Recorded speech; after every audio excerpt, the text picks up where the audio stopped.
What is going on, folks? TJ Lauerman here, aka That Sports Gamer, head of community for Out of the Park Developments. And tonight we are joined by national writer from Baseball America, Kyle Glazer. Kyle, how's it going? Doing all right. Thanks for having me. Guys, you can follow Kyle on Twitter at Kyle A. Glazer. If you're so inclined, I highly recommend doing that. Kyle, give me your Baseball America background real quick. Joined Baseball America in 2016. I was covering baseball really at all levels for a couple of newspapers out here in my native Southern California. Grew up playing, did some coaching and some freelance scouting, and just loved the game my whole life. And once I went to journalism, Baseball America was kind of the gold standard. And it's pretty fortunate. 2016 came around, an opportunity arose, and I was able to land a job. You can call it my dream job. Really, it was a pretty awesome opportunity. Yeah, and as you can tell, Kyle has an amazing voice. I've said it multiple times on Twitter, and there's a fly in my office apparently. Uh, Kyle also is a host for the Baseball America podcast, which I highly recommend you check out on your podcast app catcher of choice. Just search for Baseball America. You should see the Baseball America podcast as well as Phenom to the Farm, I believe is the other one. Yeah, that's run by Kyle Bandujo, who has been a nice addition to our podcast rotation. But yeah, I'm out there pumping out. We try to get out multiple a week. Some weeks it's just one, depending on what else is going on. But yeah, no, we love being out there and engaging with the fans and taking their questions and just talking about baseball because at the end of the day, it's what we all love to do. Yeah, so I think it was yesterday there was a new episode, or no, today, with Virginia coach Brian O'Connor.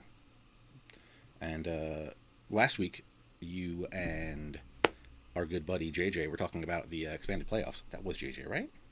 Yeah, I Yeah. did one with JJ where we talked about the expanded playoffs, just in terms of this year, what it's going to mean in terms of having no off days during the division series, LCS, and all the craziness that's going to cause. And then I did one with Matt Eddy 2 days later after news broke that Major League Baseball was maybe looking to expand the postseason beyond just the season and kind of the merits and demerits of that. I think we're all pretty much all on the same page of no, let's not do this. Yeah, because I don't want to see sub 500 teams making the playoffs. I feel like that's the worst thing about basketball and sometimes football is when 500 or sub 500 teams make it to the playoffs. It's like, what are we doing here?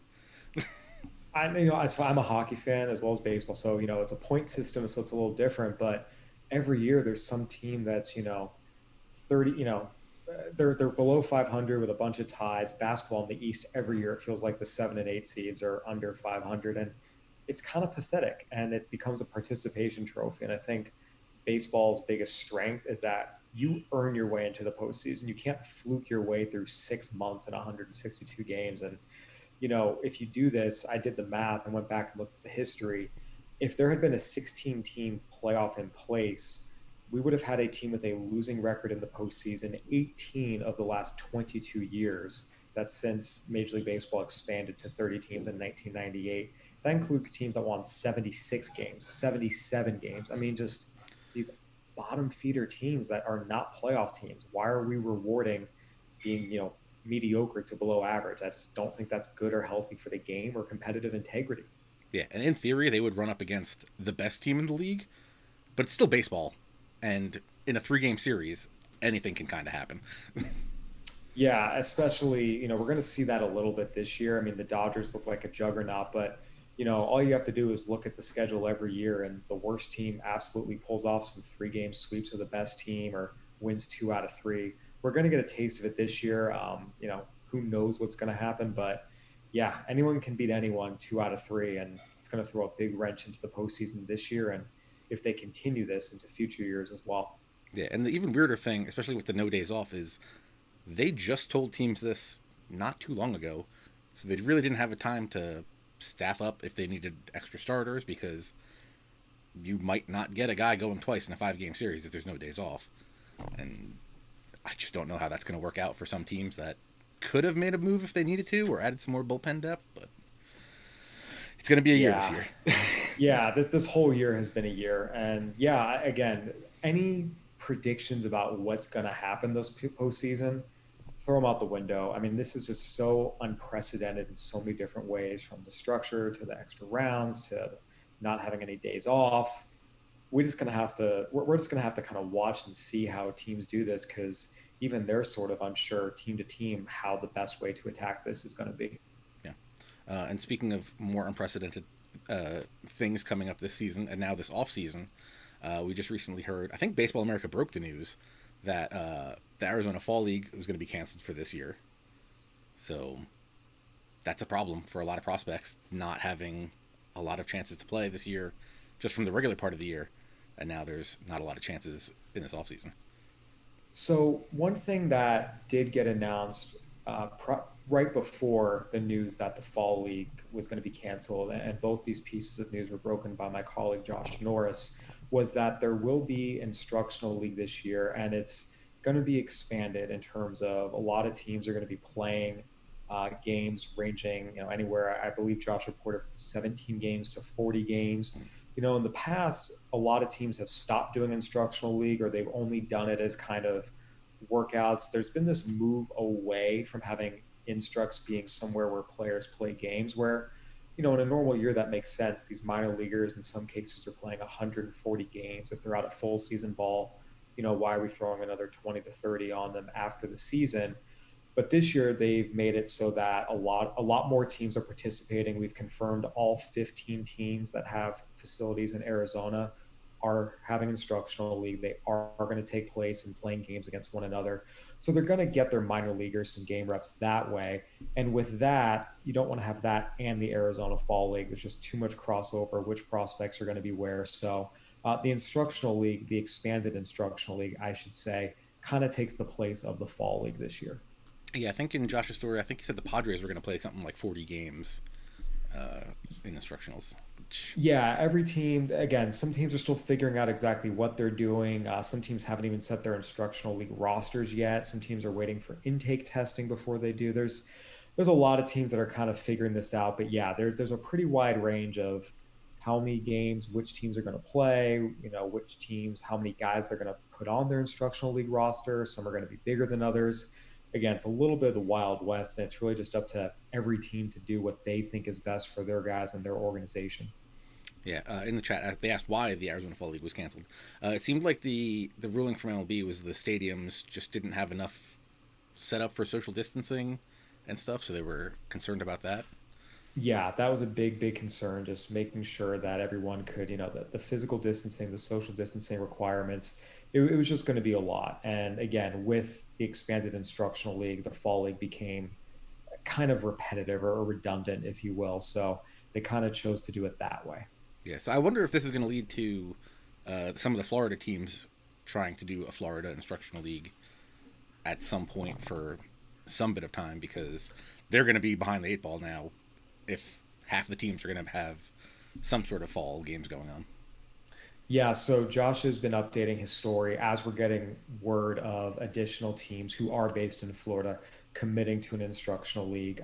That's still an ongoing process. We're reporting the news as it comes in. But again, at this point, the expectation is there will be something. Now, how many teams are taking part in it, how many games are going to be played, that's all still being figured out. I can't emphasize enough. This is a very fluid situation, but the expectation is, again, as more teams commit to doing something, we will see more continue, and hopefully all 30 will do something. We just have to see what the final number ends up being. And that all brings us perfectly into talking about the Baseball America Prospects League, because initially the idea of creating this league was essentially what would happen if we just had all 30 teams having full prospect teams going to play this fall. And some of these kids that are in this league have already graduated to the pros and are probably going to win Rookie of the Year awards. But that's why I wanted to do this, and we thought this was a great idea to partner with Baseball America and bring you guys that. So we'll switch on over to the BAPL and check out what's going on there. So again, Absolutely. this is a 162 game season that we set up. The teams were set up. I think Josh set them all up with their rosters. We recently updated them to include all the trades that happened during the regular season. And all these guys are, the way we actually set it up was all the players were set up at where we currently had them rated. Like, we didn't like boost them up to their full potentials or anything. So there's a lot of guys that are AAA prospects that are MLB ready, and there's a lot of guys that were had a couple months in rookie ball last year, and they are very much not MLB ready. So putting them in here led to some very interesting stuff. So Yeah, absolutely. I mean, I think first and foremost, look at the Rays and the Braves there. You know, those are two teams that are in the postseason right now. These are two of our better farm systems, and they're certainly holding their own in the BA Prospect League. I'm actually got to refresh my MLB app to see only 2 more innings, and the Braves will actually clinch the NL East in real life. But yeah, we Third have straight division title. yeah, very excited for that. Braves love hanging up division title banners. If they could just start hanging up some of those World Series banners, that'd be great.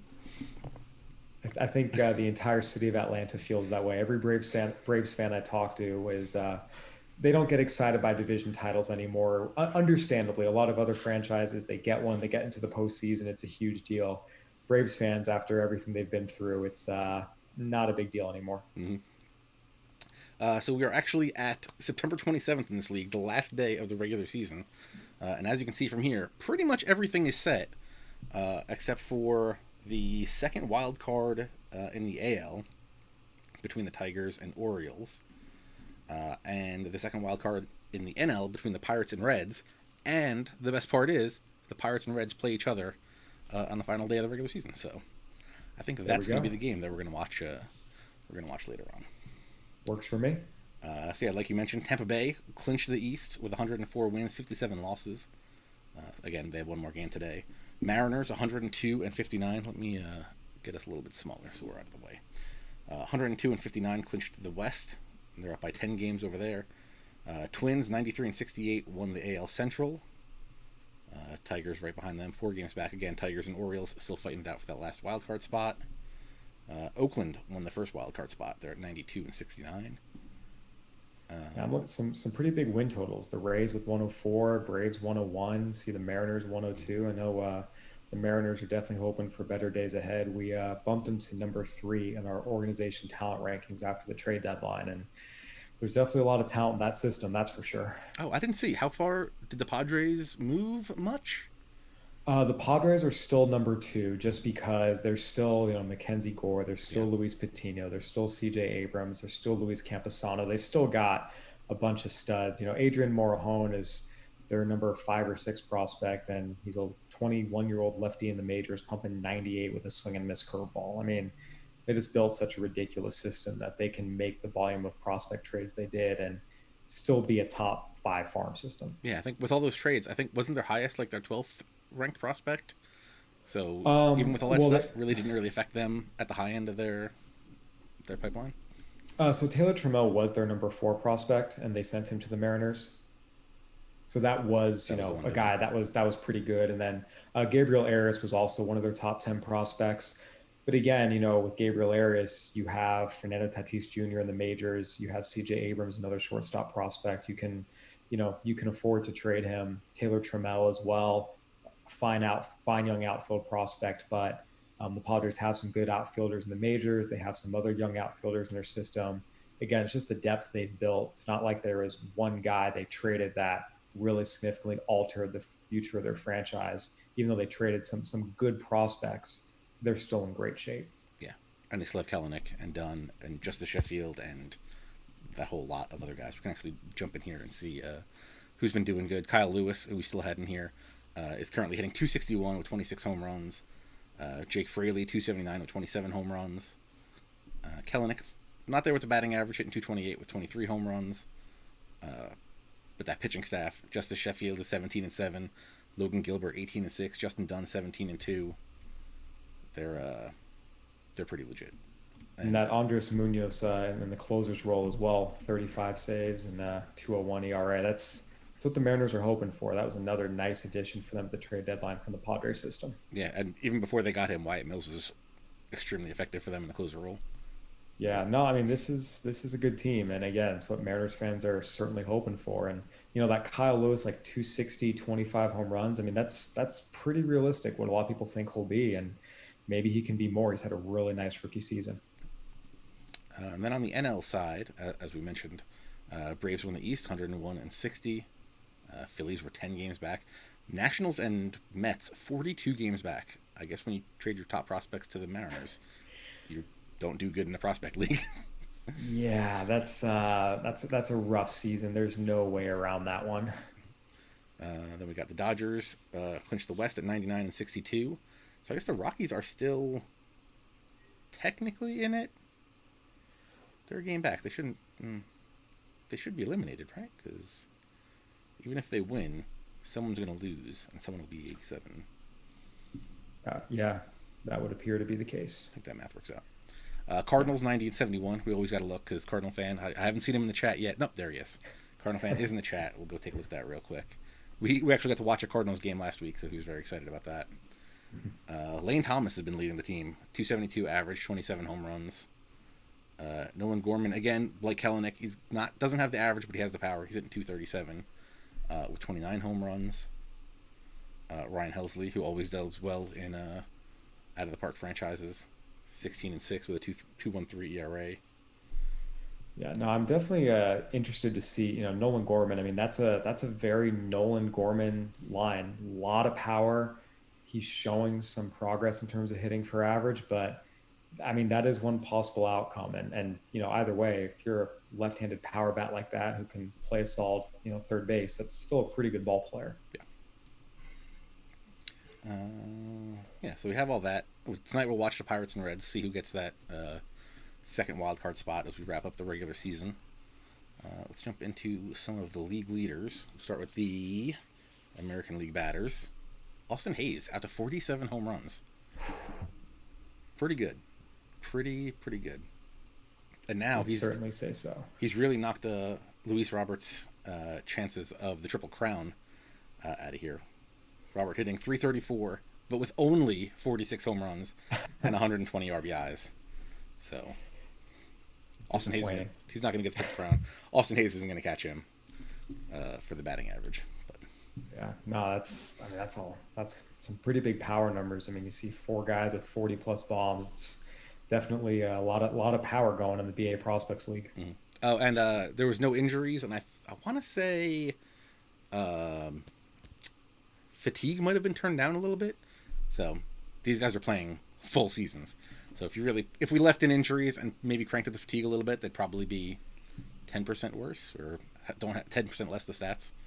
But look at Jeter Downs, 37 bombs. Yeah, and I think he was a slow riser. I think he was started off a little slow in this league, and he really turned it on in the second half. Yeah, no, I mean, that was pretty much exactly what happened in the Cal League last year. Got off to a slow start first couple months, and then made some adjustments around June and really took off once summertime hit. So there you go. What else? Robert slugging and on base, just slugging. Well, and on base because he's winning the OPS, but Lamont Wade Jr., 439 on base percentage. So yeah, I mean, it looks like he's got that one in the bag pretty much. He's doing pretty good. Yeah, no, it's certainly impressive to see, some of these guys putting up numbers like this. I'm looking at Xavier Edwards, man, 224 hits, leadoff guy getting a lot of ABs, but the guy just consistently puts the bat to the ball. Oh, here's our weekly check-in on Nick Heath, 78 stolen bases. So love it. Khalil Lee not too far behind in second with 46, but that's a fast team. That's a really fast team. I also like the 19 caught stealing attempts. That's 98 stolen base attempts this year for Nick Heath. I love it. Hey, if you're fast, just let him run. Yeah, go for it. Why not? I wish we saw more guys, taking off, especially when John Lester's on the mound. It's like, just go. He's not going to throw. Just go. You have a free green light, but they just don't go.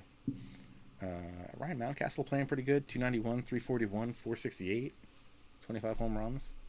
Again, another guy in the majors doing things here. Absolutely.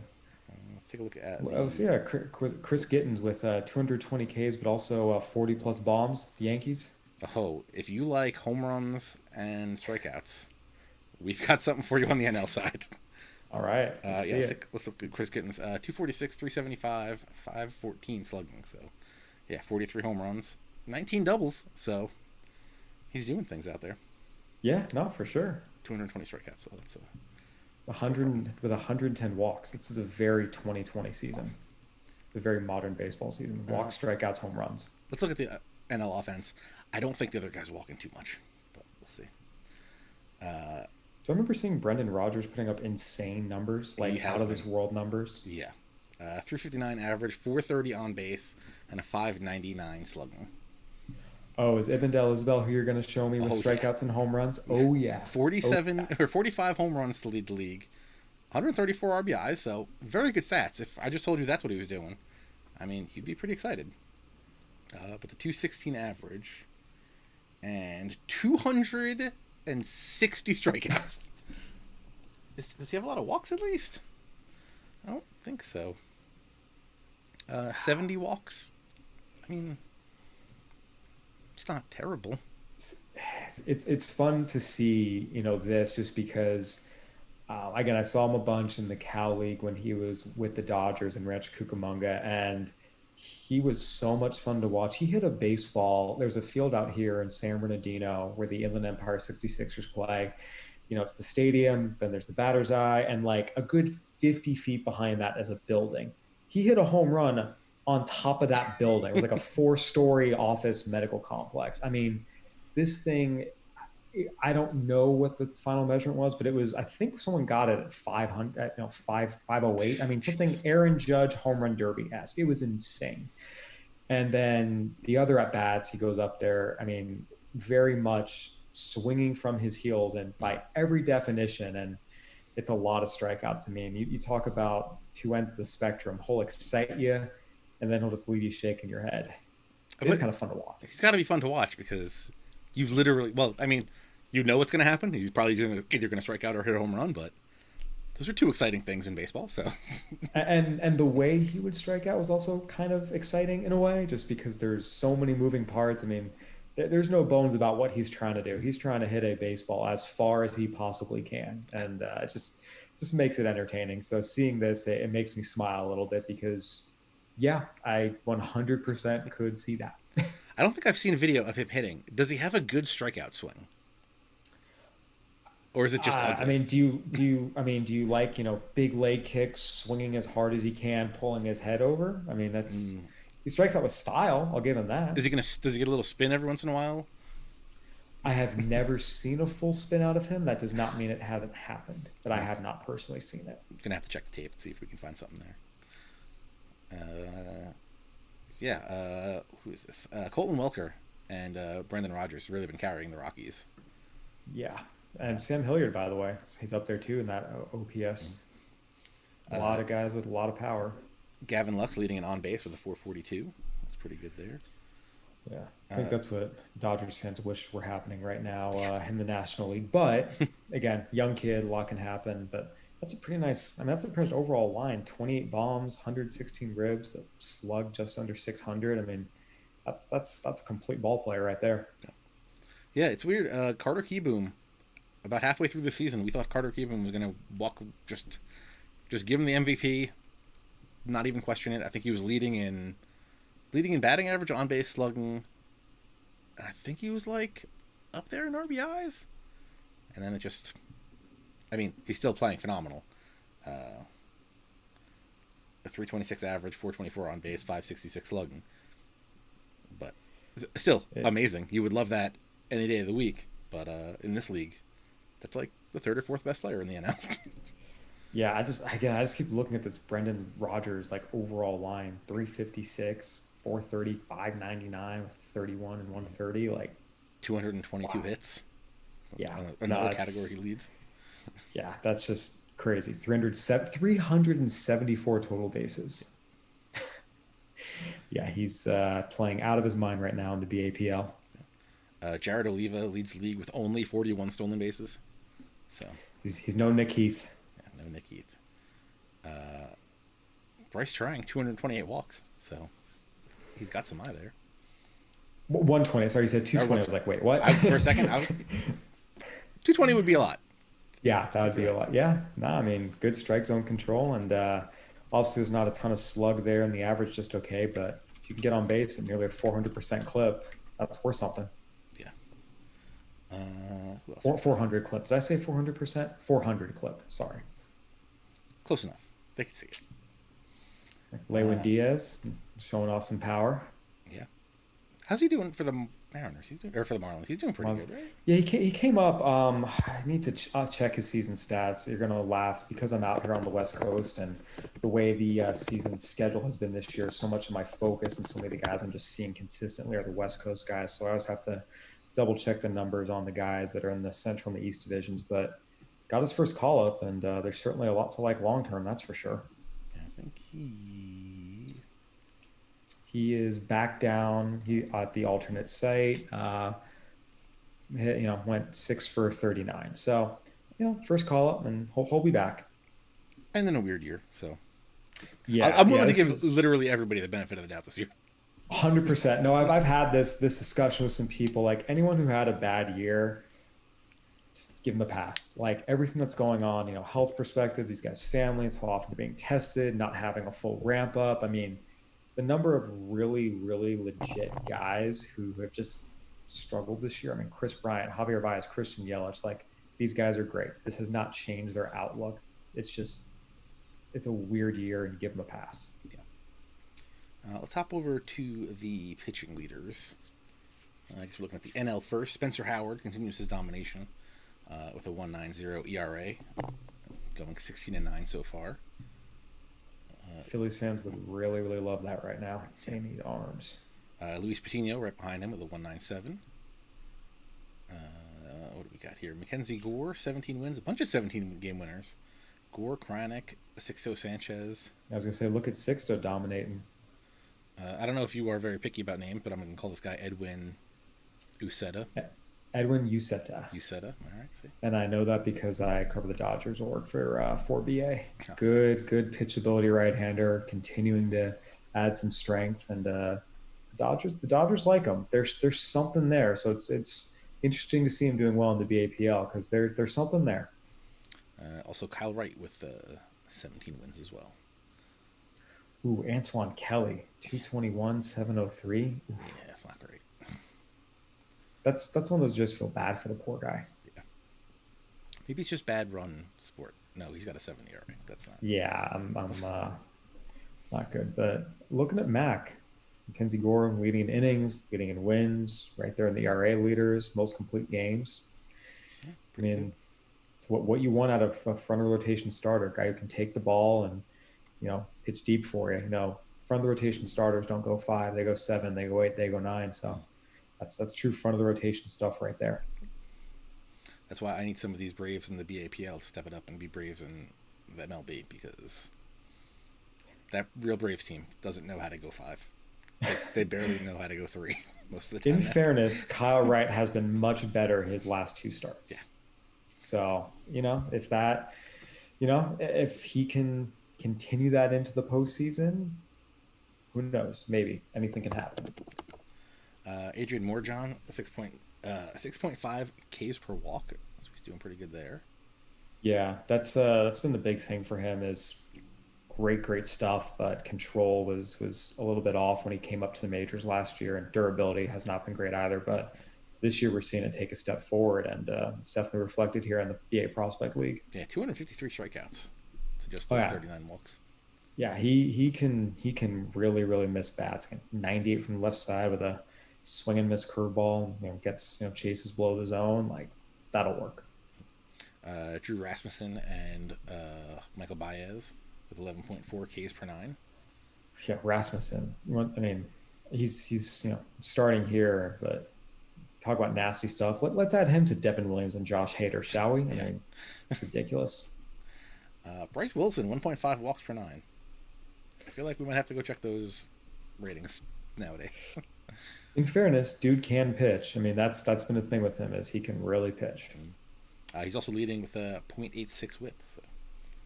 And Spencer Howard really just taken over this league, huh? Mm-hmm. He's had a really nice year. Michelle Baez, he's got. I mean, he wants 6'8" with a 98 mile an hour fastball. He's got it. Just gotta figure out how to throw strikes consistently and sharpen some stuff. But it's a big man with big stuff, that's for sure.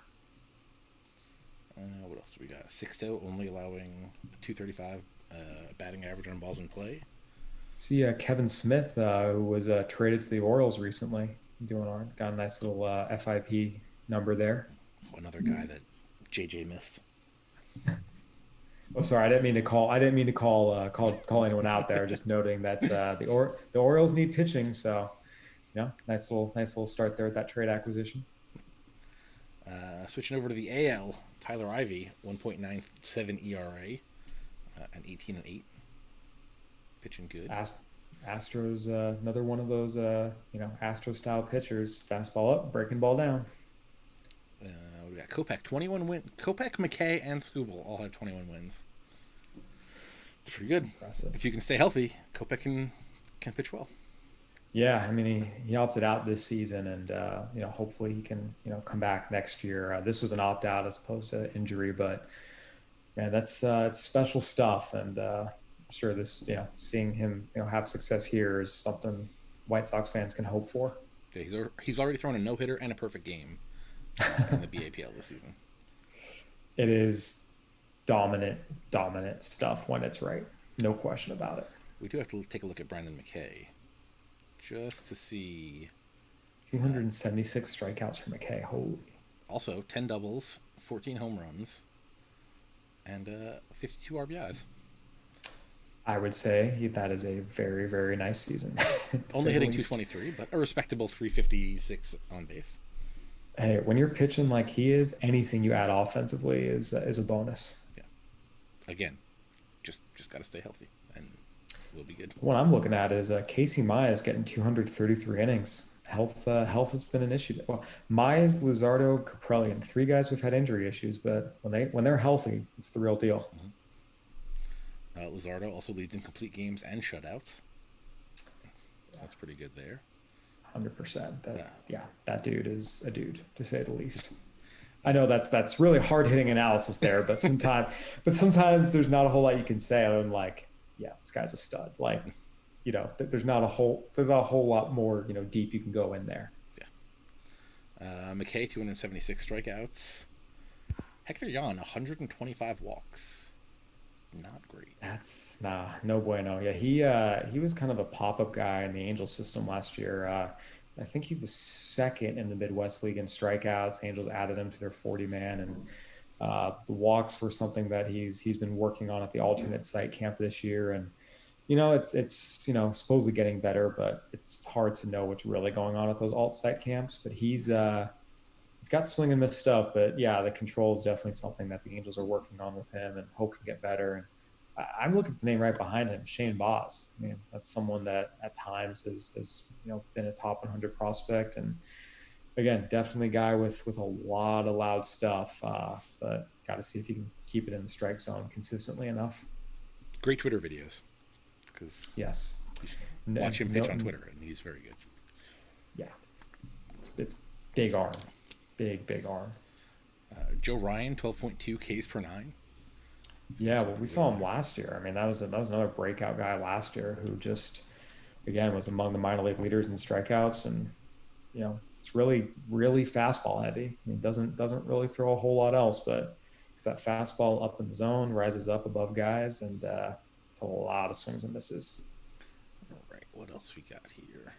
Christian Javier. It's a nice little Astros youth movement with Ivy and Javier. Yeah, Ivy's all over the further we go down. Yeah. Leads in ERA plus, R-WAR, BAPIP, opponent's average. He's pretty good. Yeah. Yeah, no, James Karinchak dominating in relief as usual. Only 104 Ks and 104 and 59. That'll work. Only. I feel like it should be a lot more. Let's see. Yeah, no, it's... Someone wanted to know how Jared Walsh was doing. We can go take a look real quick. He is hitting 269, 376 on base, 533 slugging, 30 doubles, 41 home runs. He's doing pretty good. 152 strikeouts, 92 walks. Not bad. Yeah, that talk about two-way ability there. It's pretty impressive, and what he's doing right now for the Angels at the plate is really, really impressive in the major leagues. He's one of those guys that if the Angels had sat Albert Pujols down earlier this season and let Walsh play a little more, he might be in the Rookie of the Year conversation with Kyle Lewis and Luis Robert. I mean, he's right. I think he's third among all AL rookies in home runs, and he didn't start playing every day until August 31st. I mean, the guy's crushing baseballs. He's getting on base. He's drawing walks. He's a good player, and it's good to see him doing so well here in the BA Prospect League. All right. So, as we said, Pirates and Reds have a game tonight, so we're going to watch that. Nick Lodolo versus JT Brubaker. So that should be a good game. But before we do that, we're going to give a 1-month subscription away to baseballamerica.com, assuming I can get the giveaway thing to work right this time. Because it did not work right last time. So, I started the giveaway. People just have to type ticket, or exclamation point ticket into the chat, and it looks like it's working. So, I'm very excited about that. Sweet. Yeah, so let's let that run for a minute. Nick Lodolo versus JT Brubaker. Let's load up the lineups here. I think someone predicted that Isabel's going to has 3 strikeouts and hit the game-winning home run. That is very, very possible. 100%. I think Pittsburgh's catcher is going to be tired because Josh only gave them 1 catcher. Probably not a great idea. Yeah, Shall I go on the company-wide Slack and shame Josh for that decision? We've been shaming him here. It's all right. We've done it enough here. Okay. So again, exclamation point ticket. Put that in the chat, and you'll be entered for a 1-month subscription to baseballamerica.com, where you can read all the great posts by people like Kyle, JJ, Josh, and the whole rest of the team. Nick Lodolo versus a lineup with Cabrian Hayes, O'Neal Cruz. It's going to be fun. I also want to see Jonathan India in action. That's a guy that is fairly divisive in the prospect world right now, I think is the way to say it. So be kind of fun to watch this all play out here in the BAPL. So for the Reds, we have Jose Garcia at short, Jamison Hanna in center, Jonathan India at third, Ibandel Isabel at first, Tyler Stevenson behind the plate, who's been doing pretty good things for the Reds in real life. Michael Ciani. I'm just going to guess at half these names because no worries. These are some interesting names to pronounce. He's in right. Mariel Batista in left. Mm-hmm. Hendricks Clementina. Tyler Callahan at second, and Lodolo on the mound. For the Pirates, Jared Oliva at DH, Travis Swaggerty in center field. It's just a great baseball name. Oh yeah. Cabrian Hayes at third, O'Neal Cruz at short, Kevin Kramer at second. I'm assuming that it's going to be Christian Kelly behind the plate, Will Craig in right, Lolo Sanchez in left, Mason Martin at first, and Brubaker on the mound. O'Neal Cruz's play at shortstop is going to be pretty key here. He's a guy that if he can make the plays he's supposed to, it'll help him out. But there's always there's some risks of errors with him. He's a bigger guy. All right, let's wrap. What is his defensive rating in here? Curious to see as a shortstop. We got him at a 70 infield arm, 60 infield error, and 50 range. Okay. Which gives him a 40 for a shortstop. Okay. And he can turn a double play a little bit. He's definitely got the arm strength, that's for sure. All right, let's wrap up the giveaway so you guys can stop typing ticket in the chat. All right, and the winner is Vulcan21. I assume Alex is in the chat. I hope Alex is in the chat. Alex is not in the chat. No. Vulcan21. Send me a whisper with your email address in it. Assuming I can see whispers. And we'll get you all taken care of there.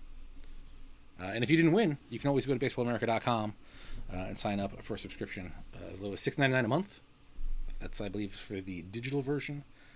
There's also a physical version and a third version of the membership that I don't remember off the top of my head. I think. I should double check that. Yeah, I think that sounds right, but I'm not on our business side, so I don't want to say anything that is incorrect. I just know baseballamerica.com/signup.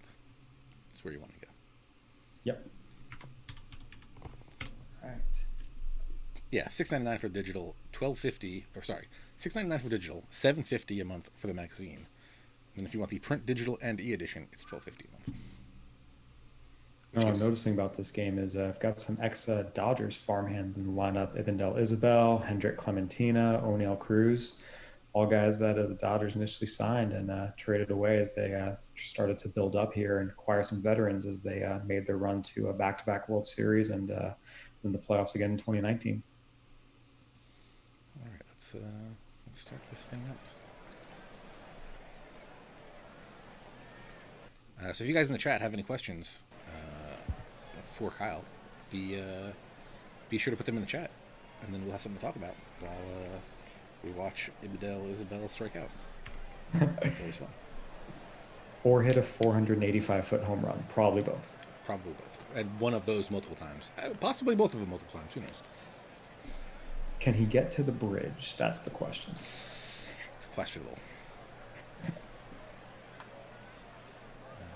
do we got here? JT Brubaker grounds the short. No, JT Brubaker's pitching. Garcia grounds the short. Brubaker's having a nice year for the Pirates. That's one of those things they need. Some of these pitchers to step up for him. Now, should I buy stock in him now? Or should I wait till they ultimately trade him to another team and he becomes even more dominant? You know, Matt Eddy, who does a lot of our fantasy stuff, says if you're a fantasy player, go ahead and buy the stock in him now. So let's go from there. All right, I got a question here. Do the folks at BA know Kyle Lewis had the potential to be as good as he is? I have a pedestrian understanding of the Mariner farm system, but Lewis never came up. Yes, actually, we at Baseball America named Kyle Lewis our College Player of the Year back in 2016. We ranked him as the Mariners' #1 prospect that first year after he was drafted. He suffered a pretty horrific knee injury, and that kind of knocked his prospect stock down a little bit, but we still had him in the Mariners' top 10 at midseason this year, and now he's on his way to Rookie of the Year. Yeah, who do you think's got it? You think it's going to be Lewis, or do you think Robert's going to hold him off? If the season ended today, it's Lewis by a long shot. I don't know if people really understand how big the gap is. I mean, I think it's like almost 100 points of OPS right now, and Lewis hasn't beaten all 3 slash line categories. But, 6 days left in the season. If Lewis goes into a huge slump and Robert gets super hot, that can change. Flat for Travis Flaherty. Do I think Devin Williams has any chance at winning Rookie of the Year in the National League? It's really, really tough for a reliever to get it over, 2 position players, the way Jake Cronenworth and Alec Boehm are playing right now. You have Tony Gonsolin and Dustin May starting. It's possible. There's a lot, to come here these final 6-7 days, but it's probably going to be one of the position players if I had to guess. Yangdu in the chat is asking about KBO and Japanese stuff. If you go into our forums, forums.ootpdevelopments.com, we are always looking for help with the Korean and Japanese stuff. I think we even have a dedicated Korean language forum over there, right? That was actually one of the fun things we did this year. Back when MLB was shut down, we had some time to kind of dive into the KBO because that was the first major league to come back. CPBL is a little bit of a lower league, and I actually got to make some calls and talk to a lot of scouts who have Far East coverage and just find out who the best players are out there. And Ha-Sung Kim, the shortstop, a lot of people think that's someone who has a chance to be a top 100 prospect next year. And in the OOTP game that I play, I think the Orioles signed him and he put up some insane numbers and won MVP in his first season. So there you go. Yeah, I actually took my parents to the airport today, and I got back super early, so I got to watch a little bit of the NC Diners game. Nice. Yeah, no, it's kind of fun. And by the way, a commenter on here, Jim Allen is the premier English news source for MPB. I completely agree with that. Definitely follow Jim on online. Let's see. two other questions. Evan White, scout told me after sophomore he could wind up being the best defensive first baseman he's ever seen. Has he shown that with the glove this season? Absolutely. Evan White it's almost poetic watching him play first base, just how graceful he is. You know, the quick reactions, the soft hands, the stretch, it's just little things. But I'm a baseball lifer. I played the game. I love the technical aspects of the game. I love, solid fundamentals and grace and athleticism. He's got it all. It's pretty cool to watch. Evan White, proof that not just anybody can just go play first base. Everybody thinks very, just throw a glove on someone and they'll play first base. No. There's a lot of technical skill to play first base. Yeah, you still got to be able to react to a ground ball at 100 miles an hour plus off the bat. It's not easy. From MD23471, who's a can't miss prospect for 2022, who currently has no major league experience. 2021. See, I read his, and then I read his correct. Yeah. So caveat: there's no such thing as a can't miss prospect. Every one of these guys can miss, but Adley Rutschman, Orioles catcher, has a chance to be pretty special. Assuming Wander Franco comes up in 2021, I think Adley's the guy there. I actually asked JJ last week, and I forget what his answer was, but let me ask you: who is someone that, assuming this was a regular year, you don't think would have come up this year, would have been maybe like a September call up next year, that has gotten their shot to play now, and is like, now they're here to stay. There's no turning back. Yeah, I mean, I think you look at Alejandro Kirk, the Blue Jays catcher. This is a guy who has been an everyman build, to say the least. But he's an A-ball. He made the Blue Jays called him up in the middle of the playoff push and have been giving him playing time. I mean, it's pretty impressive. So I think he went 4-4 with a homer last night. Right? He did. It was really impressive. I mean, yeah, that's a guy that, in a normal year, we probably wouldn't see A-ball catchers getting called up, but here he is. Yeah, JJ's been talking him up all year. Oh, JJ and Josh love him. I'm not quite on that level, but I can appreciate a guy coming up and doing what he's doing. Is Luke Voigt the AL MVP? Might be. I mean, Jose Abreu, Tim Anderson are right there, but someone wanted to argue for Voigt. I wouldn't fight them as of, right now at this point in time. Awesome 1849. Do you think Max Fried has a legit shot at the Cy Young? Yeah, definitely. Again, this final start's going to help separate the pack a little bit. It's really close in the NL, between Fried and DeGrom and Darvish and Nelson Lamet even. But yeah, he's absolutely in the mix. And Trevor Bauer, for my money, is the favorite right now, and he's got 2 starts left. But this is why I wanted Kyle on all this time. We think a lot alike. I was looking. I think it was like yesterday or the day before. I was like, Jacob DeGrom's going to win this. But then if you look at the stats, Trevor Bauer hasn't beat it in like every statistical category. Yeah, like I said, I mean, Bauer has, the lead and 2 more starts to go. Like, it's his to lose. If he does what he's been doing, the award's his. I did see one question on here that interested me. Why do I think Shogo Akiyama has struggled with the transition? So as mentioned earlier, it's a really weird season. You kind of want to give everyone a pass, but I remember talking to some higher level evaluators when he came over, or really watching him in spring training, and they talked about it's so tough to evaluate Korean and Japanese hitters just because they're not seeing the velocity they see in the U.S. and it just makes it really, really tough. But he's a veteran player. He's a good hitter historically, and I think we'll have a better view of him next year, kind of in a full traditional season. Yeah, again, everybody this year, if they're having a weird year, I'm going to let it slide because they had spring training, then they shut down spring training and did nothing for 3 or 4 months. Then they had to rush back.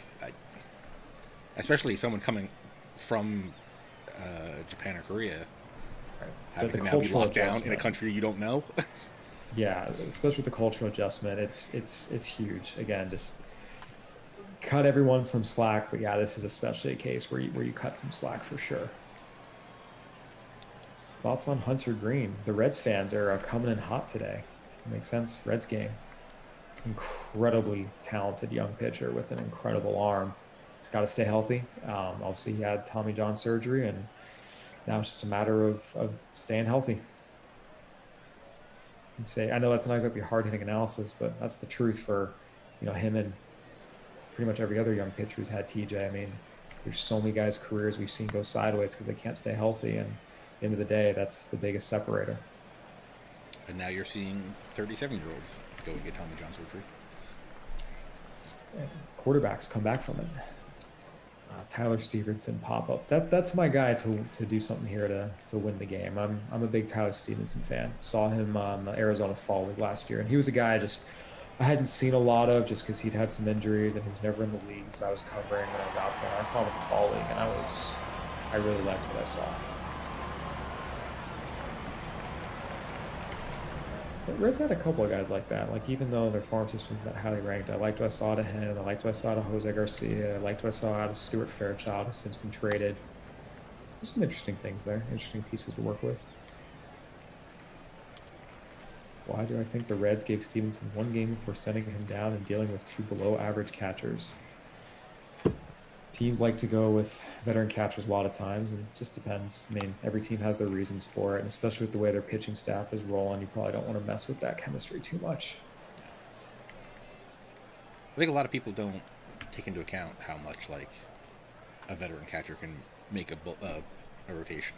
Like, even if it's, if it's a veteran catcher, even just someone that the pitchers are comfortable with. I mean, there's just so much that goes into that. That relationship is just so huge. It's, when everything's going well, don't try and reinvent the wheel. Don't screw with it unless the guys are hitting a $130 Austin Hedges style. That at that point, yeah, you need to make a change, as the Padres did. But short of that, it's tough. and if you're a mediocre catcher, just link up with a really, really good pitcher, and you'll be set for life. I did. Well, speaking of Pirates, I did a story on this actually. Chris Stewart, who Pirates fans might remember, was a journeyman, but the Pirates signed him and gave him a big extension because he was so good with Garrett Cole. I mean, that's his job was to catch Garrett Cole, and he made a career out of it. Tyler Callahan home run. There we go. The Reds are on the board. 422 feet, making it 2-0 for the Reds. He was, I think, their second round pick last year. I remember the Reds were pretty high on what he did. Justin Coleman, who is now a scout for the Blue Jays, did the Red system for us. 3rd round. It was 1 round off. But yeah, definitely an interesting prospect. We had him in the Reds' top half of their farm system. So seems like he can hit. That's been his thing. No one's sure where he's going to play, but he can hit. And right now the Reds are up because he can hit. Yeah, and again, winner of this game gets the second wildcard spot. I do love that down to the final game of the season. It's always fun to, this isn't a 1-game playoff, but think about Angels, Mariners, 95, Twins, Tigers, and was it 09? I was in college. I forget if it was 07 or 09, but it's always a lot of fun. Yeah, what was it? Was it 2011 when everything came down to the line? That was crazy. That last day with Yankees, Rays, and Longoria's home run, and the Cardinals and the Braves, and the Orioles and Red Sox. That was absolutely nuts. So good that a month later they changed the playoffs. All right, Reds up 3-0. Got some interesting draft questions I saw. Is there any chance Leiter and Rocker don't go 1-2 next year? That's Vanderbilt pitchers, Kumar Rocker and Jack Leiter. Yeah, there's always a chance. A lot can change. I mean, you go back and look, whoever the favorite is to go, 1, 2, 3 in the draft the year before the draft, pretty much always changes. Sometimes the guy who's number 1 is the same, but I mean, there's a whole season we played. A lot changes. So it's possible. Right now, those are the 2 top guys, and they might still be the 2 top guys, but nothing's guaranteed. Yeah, Jack Leiter was actually up here in New Jersey, I think a month and a half ago, because his cousin Mark was pitching for Somerset Patriots or the New Jersey Ballers, or I don't remember which one, or Blasters. The Phillies great Mark Leiter. Yeah. I do remember him. And he was another one. I think he was on the Blue Jays too. The Blue Jays with their Are we talking Mark Leiter or Mark Leiter Jr.? Mark Leiter Jr. Okay, because Junior. Well, they both pitched for the Phillies, and Junior pitched for the Blue Jays. Senior pitched for the Tigers and Angels. It looks like. I remember both of them. I don't think I'm old. But that might make me old. I don't know. I'm 32. Is that old? I'm 36. But I have to remember. I have to double check every once in a while. So. Yeah, I know, right? Is Tanner Bibby going to crack the top 100 draft prospects next year from Cal State Fullerton? Maybe. Fullerton right-handers with good control. A lot of times they get drafted in the back of the top 100 picks. We saw that with some guys like Thomas Eshelman, Connor Siebold. Yeah, it's possible. He could definitely be in there. All right. I've seen a lot of internet doomer. This is the end of the minor leagues opinions, but from someone actively dealing with the minor leagues, what does it mean that Atlanta let go of their senior scouts about a week ago? A lot of teams are letting go of their pro scouts as a result of cost cutting. A lot of teams lost between 30 and 40% of their revenues due to the coronavirus pandemic, and a lot of teams are making the decision that with the technology now available, you can get pitcher velocities, you can get exit velocities, you can see, hey, this hitter is barreling the ball up frequently and hitting the ball hard consistently, that they don't feel like they need pro scouts to travel around the country and tell them those things. But a lot of the best teams still appreciate good pro scouts and still understand that having eyes in the stands is very important. So you shouldn't look at it as a referendum on the entire minor leagues. You should look at it as a referendum on teams, trying to find ways to cut costs. And as you mentioned, having scouts in the stands, not something they could have this year. So right, yeah, and we have to see what next year looks like, just with what the minor leagues actually look like in terms of league realignment, how many teams are involved. All this is still to be figured out. And with all that uncertainty, a lot of teams have to make contract decisions here with their scouts. Most contracts in baseball expire in October. Some expire in December, but a lot of them it's October. A lot of them are deciding not to renew, just given how much is unknown right now. And the best way to follow all that stuff, baseballamerica.com. And how does that sit with you? Do you think technology will be able to accurately reproduce the results that we'll get from top scouts? No. There are so many things you see with your eyes that are so important. How players interact with one another. Does the starting pitcher, get back to the dugout and rail on his infielders after a mistake? Does he pick them up? Does the hitter have, just awful body language in the box? Does he get down on himself? Does he, yell at the umpires? There's a lot of stories I have that I'm not going to share publicly, but some very prominent players, you show up and watch how they are in their early work, and that this is just not going to work out, and they struggle in the games, and it's what you see beforehand that gives you the heads up that, hey, something's wrong here. So I think it would be a mistake to assume that technology can 100% replicate. I think there's a relationship, there's a balance. Technology is really good to have, the eyes are really good to have, and the best teams have struck that balance. By the way, we're already in the 7th inning. I feel bad. I've been answering all the questions and haven't been doing kind of play-by-play. My bad. No, please. We still got the Reds leading 3-0. Oh, how about my boy Lodolo pitching well? He's legit. He's a good player. I saw someone up here. I missed the question earlier. Asked about what grade would you give the Reds farm system. There's not a lot of depth, but they have some guys at the top. I mean, you have Lodolo if Hunter Green stays healthy. Talked about I like Tyler Stevenson. I like Jose Garcia. They got some guys, and the truth is no team has 30 future major leaguers in their farm system. If you can get 5 or 6 guys who are regulars or semi-regulars, that's a win. Yeah, and they have TJ Anton going right now. I don't know how much I approve of the spelling of his name, but it's all good. It's got some style to it. Right. Yeah, like you said, there's not 30 major leaguers in every minor league club right now, and sometimes you just got to remember, just be happy with the hits that you get. Yeah, I obviously Braves fan. So there's all these talk of these pitchers coming up, but it's like they already hit on Soroka and Fried, and it looks like Ian Anderson. The rest would all be busts, and you'd still be very, very happy if you came out with 3 frontline major league starters out of your. That's a huge win. I mean, the old adage is you need 5 pitching prospects to get 1. You need 10 to get 2, and for them to get 3 out of their main group of 7 or 8, that's a huge win and a testament to the Braves pitching development. Yeah, if Wright and Wilson don't pan out, it's like, okay, I'm still extremely happy. Success. Yeah. Still a huge success.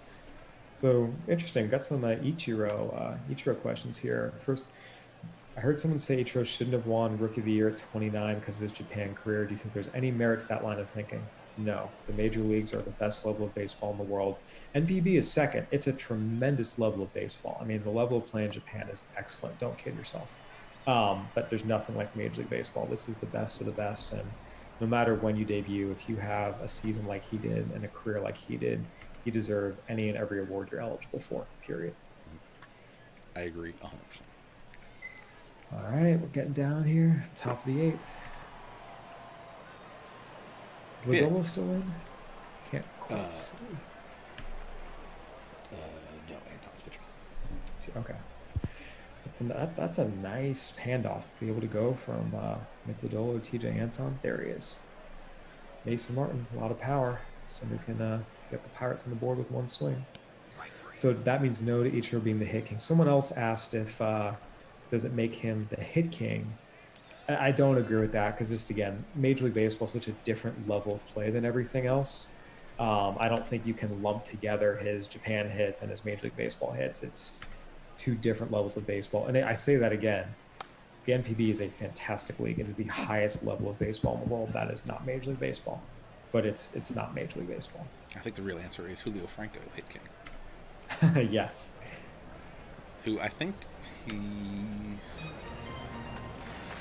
coaching in like the Korea Future Stars League, China Future Star, some league, some minor league over there. Man, still taking batting practice. Baseball lifer in every sense of the word, and it's awesome. I remember I went to college at Arizona State, and the Diamondbacks were playing the Braves, and he was having one of his comeback tours. I think he was 47 when he took his at bat. It was just kind of crazy. Oh, someone just go yard? No. Long fly out. Fly out. And I think he was coaching in whatever Japanese league or whatever. Someone got hurt and he's like, all right, I'll just play the rest of the season. At like 40, I think he was like 46, 47 when he did that. Or maybe older. Let me make sure and get the age right exactly how old he was that year I saw him. I think I might have been a little high on his age. Let's see. He's with the Braves. New players. Yeah, so he was 48. It was 2007. I was right. I wasn't shortchanging him. He was his age 48 season that I saw him getting at bat for the Braves against the Diamondbacks. Then how old was he when he was playing for that random team in China or KBO? Because now I got to look it up. Dude is amazing. I mean, I'm double checking the game logs to make sure I'm not 100% misremembering. Okay, he did not play the D-backs that year. So in 2015, which would make him old, like 56, 57, the Ishikawa Million Stars of the Professional Japanese Independent Baseball League, they signed him as a player manager, and he was just supposed to be the manager, but some guy got hurt, and he ended up playing 14 games. He's on the Lotte Giants coaching staff. That is where he is now. Dude is incredible. Yep, there it is. Braves at D-backs. My memory did not fail me. I saw him. Crazy. Age 48. All right, so here we go. Top of the 9th. Reds trying to hold on. Nick Birdie trying to keep him to 3 runs. Talk about big arms that you just wish would stay healthy. Him and his brother both. Zach. I had Zach Birdie. I traded for Zach Birdie in an OOTP franchise. I want to say it was part of a Will Myers trade when I was running the Padres, because I did not want that Will Myers contract to kick in. So I traded for whatever I could get. I did that many times in my whenever I did a Padres franchise. First move was trade Will Myers, get that contract off the books. But now, playing like he deserves that contract. Absolutely. Now he's been great this year. A lot of I actually have an article coming out about this. Wink, wink, nod, nod. Check out the next issue of Baseball America, just about the Padres and how they kind of developed into what they became this year. And really a big part of that is Myers and Machado and Hosmer playing up to their contracts. In Hosmer's case, when he's been healthy, and just kind of how the new coaching staff was able to coax it out of them and be a big part of that. Ryan Hendricks has 2 outs in the bottom of the 9th. Yep, here we go. Reds are 2 outs away. Will Craig up to bat, former first rounder. Will Craig had a great moment. He was at the Futures game last year, and we did an interview with him. And he told us that when he told his wife he'd been invited to the Futures game, she said, "Aren't you a little too old to be in that?" Because he was 24, 25. And he flies out to center. So. There we go. The Reds are heading to the postseason on the final day, just as they hope to do this year. Well, hopefully before the final day for Reds fans, but similar position. Ooh, Keegan Aiken. 9 innings, 3 hits, 11 Ks. Shuts out Red Sox. Yep. So that's Mountcastle, another home run. That's what he does. So that wrapped up the regular season, but the Orioles and Tigers did tie it. So they got to play one playoff. Chris Rodriguez, Alex Fedo, top 100 prospect versus a first rounder. Well, 2 first rounders, I should say. Ooh, they jumped all over Fedo early. Rylan Bannon. 8 runs in the first 4 innings. Orioles won 9-5. Rylan Bannon, that Manny Machado trade, they're getting something out of it. He's able to help lead them to victory there. Final day. Middle of their lineup, 3 for 3 with a walk, 4 for 4 with a walk, 3 for 4. So they did pretty good. And Bannon, 4 for 4 home run, rib. That'll work. And there's Adley, 2022 breakout pick, if not 2021. Luis Robert went 30-30. Tyler Ivey, ERA crown. Kopech wins. Kyle Wright with NL wins. All right, how many home runs did Isabel end with before we get out of here? 45 and 262 strikeouts. Only 2 strikeouts on the last day of the game. In that game. No homers. All right, that is going to do it. I think Adam Dunn and Richie Sexton look at that and say that's a lot of strikeouts. Yeah, even they think. Mark Reynolds says that, wow, that's a lot of strikeouts. All right, so that's going to do it for tonight's stream. We have the playoff set. I was just talking to JJ earlier today. We're going to put together some sort of form so that we can vote on Cy Young and MVP. Leave that up to the fans to vote on that kind of stuff. One last question for you. Which recent Florida Gator pitcher will have the best MLB career? Fedo, Coar, or Singer?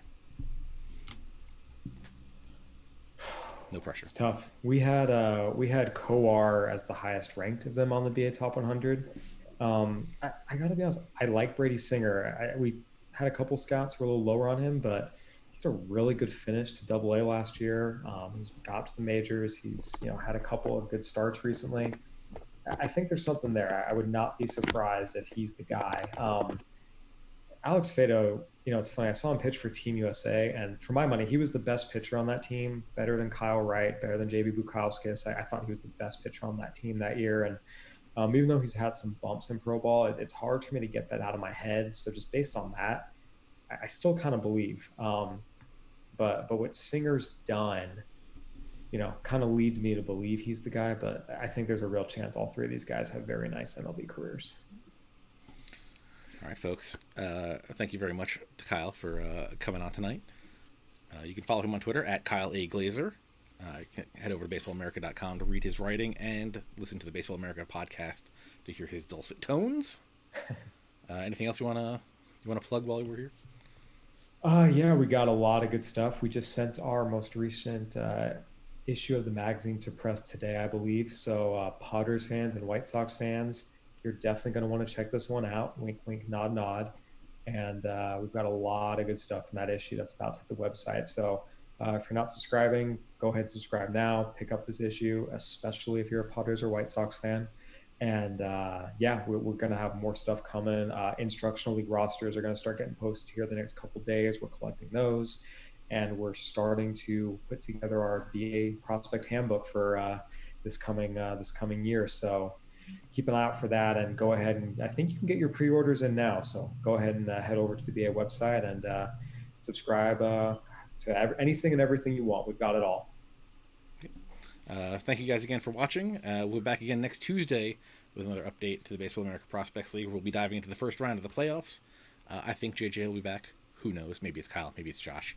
I'll be covering the wild card series in either San Diego or LA that night. So, oh no, we might need to start figuring out stuff because this isn't like the 30th is the crazy day, right?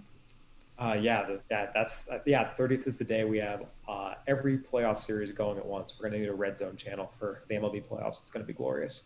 Yeah. So stay tuned on what time that stream will be. Probably 9 o'clock next Tuesday.